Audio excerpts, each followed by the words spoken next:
Hello, welcome back. I'm going to mix it up a little bit today. Excuse me, I'm doing something with my throat, but we're going to kind of mix it up a little bit. I've been getting a little bit of feedback from y'all, and I love that. Keep it coming. I'm just absolutely blown away when I run into somebody I didn't even know was listening, and you're listening, and I love that. Keep going, share it with everybody you want to. But it is a huge honor to know some of the people that I have immense respect for and love for are listening to this and saying they're enjoying it. So please continue to share and like and comment, and we'll get this out to more people. That would just be great. So today we're going to cover Genesis 33 and 34. And the reason I say we're going to do something different is because I love when people read their Bible. I think the Bible should be read out loud. We never read the Bible enough. That's all very well known. But in this setting, I'm a little concerned that my reading it out loud is uh, causing us to lose some time. So we're going to try this. If you like it, great. Let me know. If you don't, let me know that too. We'll play around. The goal is to learn God's word. So whatever method I can use to do that, that's the way I'm going to try to do it. So I'm going to kind of barely read through it. I'm not going to read every word. I'm just going to kind of go through chapter 33 and show you some of the translation issues. And now these are important chapters. I'm in no way saying they're not, but we're just going to try to format, play with it a little bit, see what happens. So in Genesis 33, we have Jacob coming to meet Esau. They're meeting on the plain there and how they're going to deal with each other. And here's why versions and translations really matter, because the New Living Translation says this. In verse 2, it says, He put the servant wives and their children at the front, Leah and her children next, and Rachel and Joseph last. Then Jacob went on ahead. As he approached his brother, he bowed to the ground 7 times before him. So that has a bit of a feeling to it. And you think certain things when you read those sentences. Here's the complete Jewish version. Let's see. So Jacob divided the children between Leah, Rachel, and the 2 slave girls, putting the 2 slave girls and their children first, Leah and their children second, Rachel and Joseph last. Then he himself passed on ahead of them. So in the New Living Translation, it just says, well, he goes on. But here he passes ahead of them and prostrates himself on the ground 7 times before approaching his brother. So the mental image of a grown man prostrating himself as he's walking towards his brother is what we're meant to get. And sometimes with a different version, we don't really see that. And you may also miss the fact that he put in the order of importance, who he wanted out front. The slave girls and their children were the least valuable, then Leah, then Rachel. Uh, that's kind of one of those things that you might miss if you don't change up your versions and translations every once in a while. So remember, Jacob's blessing was to be the master over his brother, and Esau's was to be under his brother's yoke. So instead, in that moment, now we have Jacob laying his life before his brother. And in Middle Eastern culture and tradition is that prostrating is essentially saying, I'm surrendering to you. I'm coming in peace, so to speak, with respect. So even though he had no intention of following Esau, after this whole big thing happens, he says, "Oh, okay, yeah, we're going to do this, we're going to do that," and then he splits.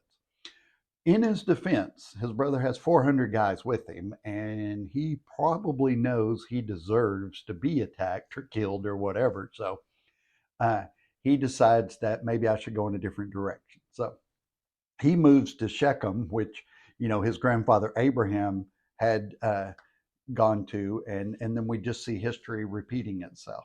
And the reason we need to read our Bibles is because we may not know history repeats itself if we don't know history. So by the time Jacob got there, they'd built walls around this city. So he pitches his tents outside the walls. And the reason you do this is for a security agreement, basically. You say, hey, if something happens, we'll come inside, all of our people, and then we'll fight with you guys. We'll help protect this city. And for that, you'll let us live right outside the city. And so the amount he pays is important because, like we talked about with the cave, if it's not a fair price, it could be challenged someday. So it records that he did purchase the land and that he paid a proper price and didn't cheat the king, because that again would be grounds for just taking the land away from him. So it's similar to Abraham's purchase of the cave. Every proof of ownership he could come up with to dispute, to knock down any disputes, is exactly what he did. And Yeshua would demonstrate a principle at this point, at this very spot. We jump ahead to John 4, 1 through 14, and I'm going to read this. It says, Jesus knew the Pharisees had heard that he was baptizing and making more disciples than John. So he left Judea and returned to Galilee. He had gone through Samaria on the way. Eventually, he came to the Samaritan village of Sychar, near the field that Jacob gave his son Joseph. Jacob's well was there, and Jesus, tired from the long walk, sat wearily beside the well about noontime. Soon a Samaritan woman came to draw water, and Jesus said to her, "Please give me a drink." He was alone at the time because his disciples had gone into the village to buy food. And we'll jump down to verse 13. It says, Jesus replied, "Anyone who drinks this water will soon become thirsty again. But those who drink the water I give will never be thirsty again. It becomes a fresh, bubbling spring within them, giving them eternal life." So Jesus used this spot to make a point that he was the living water. There's a lot more in Genesis 33, but I want to make sure that we can kind of cover more and faster. So this might be the last time we do it this way. We'll see. But what's important about this story, not only that she was a woman, but it was a non-Jewish woman. The first non-Jewish person he offered this to was a woman, and a hated Samaritan. So it was kind of like somebody who goes to, say, UT. That those people are just a different. No, I'm just kidding. Not really. But Samaria was people no one in the Holy Land wanted saved or cared for or even treated nice. So also, Shechem is in the West Bank. It's now called Nablus, and the Palestinians claim that they have always held this land, which, this story obviously took place before they did.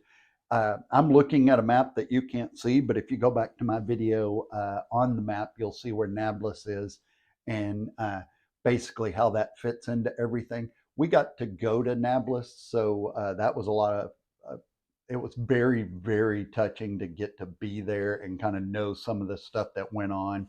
Look off into Jordan. It was a little nerve-wracking. But so Genesis chapter 34.